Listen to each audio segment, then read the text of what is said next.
नमस्कार, किसान of India में असीम रावत जी आपका बहुत बहुत अभिनंदन। आप देख सकते हैं कि हमारे पीछे यहाँ पे दुकान सज चुकी है और यहाँ पर बहुत सारे प्रोडक्ट्स आपको नज़र आ रहे हैं, पर इन सभी प्रोडक्ट्स की क्या खास बात है, आइए आज हम आपको इस वीडियो में बताएंगे। सबसे पहले कि ये सभी प्रोडक्ट जो बने हैं वो आयुर्वेदा पे बेस्ड है। ये एक बहुत अच्छी बात है। आपने हमारी पहले वीडियो में भी देखा होगा कि असीम रावत जी हमेशा आयुर्वेदा को प्रेफरेंस बहुत देते हैं। बहुत उनका मानना है कि गाय का और गोबर का, जो देसी गाय है उनका गौमूत्र और गोबर इंसान के लिए बहुत ज़्यादा फायदेमंद है। तो उसी के लिए कुछ प्रोडक्ट्स असीम रावत जी ने यहाँ पे बनाए हैं, हमारे सामने यहाँ पर पेश की है। तो आइए इनमें से कुछ खास प्रोडक्ट्स के बारे में असीम रावत जी आपसे बात करते हैं। मेरे पास एक प्रोडक्ट है जो आपने बोला गौनाइल। ये गौमूत्र और पाइन ऑयल से बना है। दोनों को मिला के एक पर्टिकुलर मिश्रण तैयार किया जाता है। जब इससे हम फ्लोर मॉप करते हैं या पोंछा लगाते हैं तो हैरानी ये होती है देखकर कि जहाँ जहाँ पोंछा लगा वहाँ एक भी मक्खी नहीं बैठती घंटों। ये नेचुरल है, अगर इसे मैं पी भी लूँ तो भी इसमें कोई नुकसान नहीं है। एनवायरनमेंट फ्रेंडली है, कोई भी इसमें बेंजीन बेस्ड कंपाउंड नहीं है जो पानी में जाएगा और हमारे वाटर बॉडीज को खराब करेगा। तो ओवरऑल ये एक बहुत अच्छा प्रोडक्ट है। कीटाणु तो ये मारता ही है, कई इसके क्लिनिकल ट्रायल्स हो चुके हैं और खुशबू भी इसकी बहुत अच्छी है और जैसे मैंने कहा एनवायरनमेंट फ्रेंडली भी है। जी बिल्कुल असीम जी। अब एक ऐसा प्रोडक्ट के बारे में मैं ज़रूर बात करना चाहूँगा जो हेल्थ के लिए बहुत फ़ायदेमंद है, जो हमारे साथ यहाँ पे पड़ा हुआ है अर्क। अगर हम देखें कि ये अर्क किस किस चीज़ों से मिलके बना गया है, क्या इसमें आयुर्वेदा इसके अंदर इंक्लूड है, तो वो आप बेहतर बता सकते हैं। और इस अर्क के क्या बेनिफिट्स होंगे ये एक बार आप ज़रूर हमें बताइए। जी, गौमूत्र अर्क one of the oldest medicine है। आयुर्वेदा में भी इसे मेदोधर अर्क के नाम से जाना जाता है।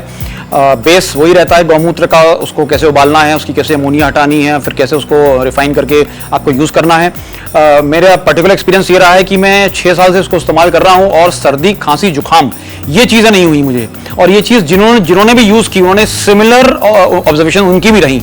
तो एक एक्सीलेंट इम्यूनिटी एनहांसर है ये। अलग अलग जड़ी बूटियों को गौमूत्र में उबालकर हम अलग अलग तरह के अर्क अलग अलग बीमारियों के लिए बनाते हैं। जैसे किसी को अगर सर्दी खांसी ज़्यादा रहती है तो त्रिफला गिलोय गौ अर्क ज़्यादा रिकमेंडेड है। आयुर्वेद के हिसाब से कोई भी औषधि अगर गौमूत्र में शोधित की जाती है तो उसकी पोटेंसी बढ़ जाती है। ऐसे ही त्रिफला गौ अर्क है हमारा, जिसका पेट अगर सही नहीं रहता है तो उसके लिए बहुत बढ़िया है। डायबिटीज़ के लिए कर्क बनाते हैं, जो डायबिटीज़ में आयुर्वेद की मेडिसिन है उनको फिर शोधित करते हैं गौमूत्र में। तो ये डिफरेंट वेरिएंट्स हैं और जिन्होंने भी इनको यूज़ किया है उन्होंने बहुत बेनिफिट्स इसके बताए हैं। जी बिल्कुल। आपने बताया कि गौमूत्र से ये बनता है, तो क्या खास फायदे होते हैं देसी गाय के गौमूत्र में? देखिए, देसी गाय का गौमूत्र अपने आप में एक औषधि है। अब तो कई सारे यूएस पेटेंट्स इस पे आ चुके हैं, तो एक्सेप्टेंस लेवल काफ़ी बढ़ा है। आयुर्वेदा में तो इसका जिक्र जैसे मैंने आपसे कहा मेदोधर अर्क के नाम से पहले ही है। और अगर हम इसकी वैल्यू सिस्टम को या इसकी इंपॉर्टेंस को अगर हम धिक्कारते हैं, नहीं एक्सेप्ट करते हैं, जो कई बार देखने में आता है, तो फिर हमें आयुर्वेद को भी एक्सेप्ट नहीं करना चाहिए। अगर हम आयुर्वेद को एक्सेप्ट कर रहे हैं तो हम गौमूत्र अर्क को एक्सेप्ट करें और जब आप इसको यूज़ करते हैं तो आपको स्वतः ही इसके जो फायदे हैं वो आपके सामने अपने आप आ जाएंगे। तो मेरे हाथ में देसी गाय का A2 कल्चर्ड बिलोना घी है। नाम जैसे ये बता रहा है कि बिलोना घी, बिलोना मतलब क्या, जो बिलोया गया हो। बिलोए किस चीज़ को? आपने दूध की दही जमाई, दही जमाकर आपने जब बिलोया उसको तो एक मक्खन निकला, मक्खन को पिघला के आपने घी बनाया। तो घी बनाने का जो तरीका है सही आयुर्वेद के हिसाब से वो यही प्रोसेस है। जो मार्केट में आपको घी मिलता है वो आप कच्चा मिल्क लेते हैं, रॉ मिल्क, उसको आप सेंट्रीफ्यूगल फोर्स से तेज़ी से घुमाते हैं, उसकी क्रीम सेपरेट कर लेते हैं और उस क्रीम को फिर आप पिघला के घी बनाते हैं। तो इसे कच्चा घी कहा जाता है, जो आयुर्वेद की भाषा में घी नहीं होता और वो स्वास्थ्य के लिए अच्छा भी नहीं होता, कोलेस्ट्रॉल बढ़ाता है। ये जो पर्टिकुलर घी है ये स्वास्थ्य के लिए अच्छा है। जो भी इसको यूज़ करते हैं तो उनको, चाहे वो हार्मोनल इश्यूज़ हों, चाहे वो ओबेसिटी हो, चाहे फैट उन्हें घटाना हो, तो आपको जानकर हैरानी होगी कि घी खाकर भी आप अपना फैट घटा सकते हैं और वो ये घी है। ठीक है। आपने बताया A2 कल्चर, उससे आपका क्या मतलब था? तो कल्चर का मतलब ये हुआ कि आपने बैक्टीरिया दही वाले इस्तेमाल किए तो वो कल्चर्ड हो गया। कि आपने दूध से दही जमाई, अब दूध कौन सा आपने इस्तेमाल किया तो वो A2 मिल्क, A2 इसमें A2 प्रोटीन हुआ। तो देसी गाय के दूध में A2 प्रोटीन हुआ, इसलिए उसे A2 कहते हैं। और कल्चर्ड मतलब आपने बैक्टीरिया दही के उसमें रहे, दही जमी तो वो कल्चर्ड हो गया। बिलोना का मतलब वही है कि आपने दही को बिलोया, मथा और उससे वो मक्खन निकला और मक्खन को पिघला के घी हुआ। ठीक है।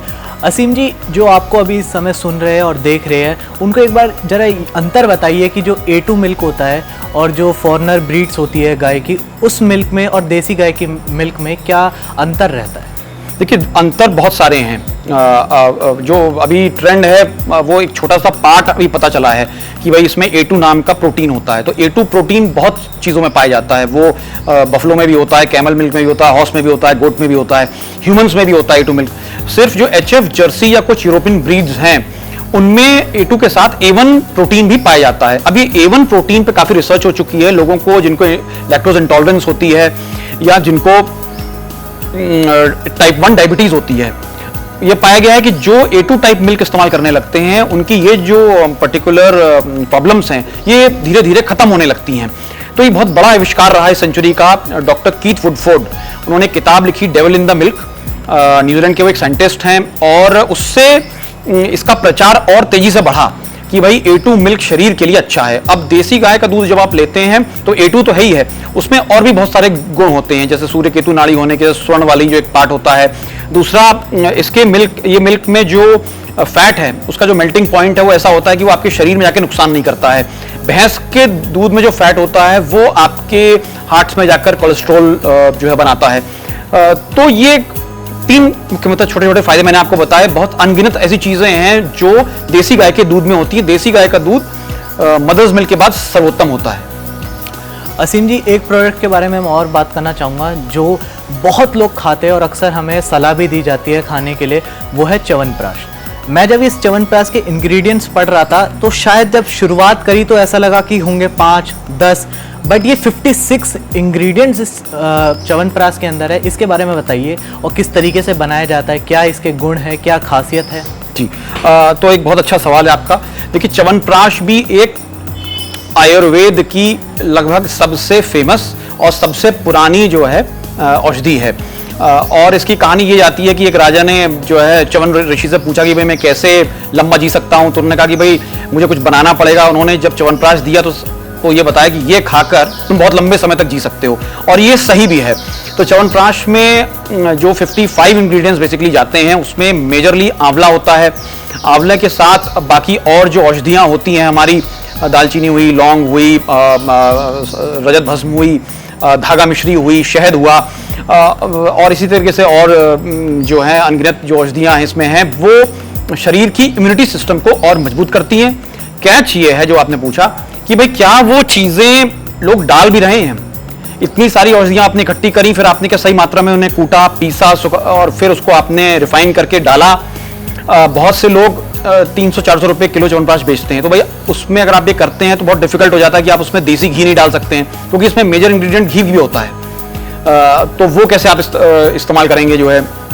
उसके बाद बहुत सारी जैसे रजत भस्म है, वो अपने आप में बहुत कॉस्टली है, तो ये कॉस्ट जस्टिफाई नहीं करती है। तो हमें ये ध्यान रखना है कि जब भी जहां से भी हम च्यवनप्राश खरीदें वो देखें कि उसके अंदर क्या क्या है। सफ़ेद शुगर जिसके अंदर है, व्हाइट शुगर, उसको अवॉइड करें। शहद बेटर ऑप्शन है। धागा मिश्री बहुत अच्छी है, वो ठंडी भी रहती है, इससे आप च्यवनप्राश 12 महीने इस्तेमाल कर सकते हैं। नहीं तो जनरली च्यवनप्राश सर्दियों में रेफर किया जाता है। इस बिस्किट के बारे में एक बार जरूर हमारे दर्शकों को जरूर बताइए। जी बिल्कुल। तो जैसे आपने कहा, ये बिस्किट्स कुकीज़ आटे से बनती हैं। अभी आटा हमारी जो अपनी यहाँ गायें हैं, जो नंदीशाला हेता की है, वहाँ जो नंदी रहते हैं, बूढ़ी गाय रहते हैं, उनके गोबर से हम गौ आधारित कृषि करते हैं और उस कृषि से गेहूं उत्पन्न होता है। कोई पेस्टिसाइड्स, कोई यूरिया नहीं डलता है, ये सर्टिफाइड है। और उसके बाद उस गेहूं को पीसकर यहाँ पर कुकीज़ हम बनाते हैं अपने ओवन में। काफ़ी फेमस हैं। ये महंगी पड़ती हैं क्योंकि इसमें बिलोना घी पड़ता है, लेकिन इनका स्वाद नॉर्मल जो बिस्किट्स आपको बाजार में मिलते हैं उनसे ज़मीन आसमान का इसमें डिफरेंस है, क्योंकि इसमें ऑफकोर्स कोई प्रिजर्वेटिव्स नहीं है, कोई पाम ऑयल नहीं है, कोई फ्लेवर्स नहीं है आर्टिफिशियल, इसलिए आपको एसिडिटी रेगुलेटर्स की भी जरूरत नहीं पड़ती है। तो overall these are good for your health. एक बार जिन प्रोडक्ट्स के बारे में हमने आज बात की है उनके एक बार प्राइस बता दीजिए। हाँ, तो बेसिकली प्राइस जो है करंटली जो घी है मेरे पास वो लगभग 4000 रुपये लीटर पड़ता है। इसमें 12% GST लगी हुई है। गॉन ऑयल ये लगभग 80 रुपये लीटर है। कुकीज़ हमारे लगभग 800 रुपये केजी हैं, इसमें भी GST लगी हुई है। अर्क अलग अलग वैल्यू के हैं, 300 रुपये लीटर से लेकर 500 रुपये लीटर तक के हैं, बेस्ड ऑन वो किस उससे बने हुए हैं। और च्यवनप्राश हमारा जो है ये बेसिकली इसका जो करंट प्राइस है वो 900 रुपये का आधा किलो है जी।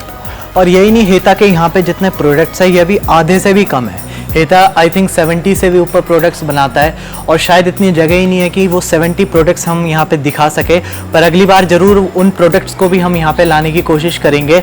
और इसी के साथ आप कुछ ऐसे प्रोडक्ट्स बताना चाहेंगे जिन्हें जो सही में नेचुरल हो और इंसान के लिए, ह्यूमन के लिए काफ़ी अच्छे हो यूज़ में?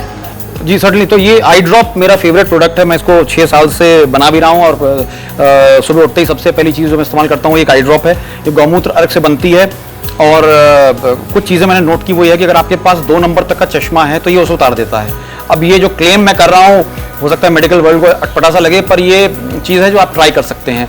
हमने उन लोगों पे इसको रिकमेंड किया जिन्होंने लेजिक ऑपरेशंस किए हुए हैं या और भी उससे बड़ा आई ऑपरेशन हुआ है, उसमें तक हमने देखा है कि जिन्होंने इसको इस्तेमाल किया उन्होंने फ़ायदे बताए कि आंखें बेटर फील हो रही हैं, विजन बेटर हुआ है। तो अभी भी ट्रायल्स जारी हैं, पर अपनी आंखों को गौमूत्र से धोने की विधि आयुर्वेद में बहुत पुरानी है और ये उसी का एक कॉन्सेप्ट है। चलिए असीम जी, बहुत बहुत धन्यवाद, आपने हमारे साथ हमें अपना समय दिया, इतने सारे अच्छे गौमूत्र और गोबर से बने हुए प्रोडक्ट्स के बारे में हमें बताया, इनके फ़ायदों के बारे में हमें बताया। और एक बात साफ देखने को मिली है कि देसी गाय काफ़ी ज़्यादा ज़रूरी है नेचर के लिए भी और ह्यूमन के लिए भी। ये बात अब धीरे धीरे लोग शायद समझ रहे, तभी देसी गाय की तरफ रुख कर रहे हैं। और ये ऐसे ही प्रयास अगर चलता रहेगा तो शायद देसी गाय वापस से वर्चस्व में आ सकती है भारत पे। तो इसी के साथ एक बार आप सभी से अलविदा लेते हैं और फिर से हम हेता फार्म्स में जरूर आएंगे और फिर से कुछ नई जानकारी आपसे जरूर जानेंगे। आपका बहुत बहुत स्वागत है हेता में, थैंक यू सो मच।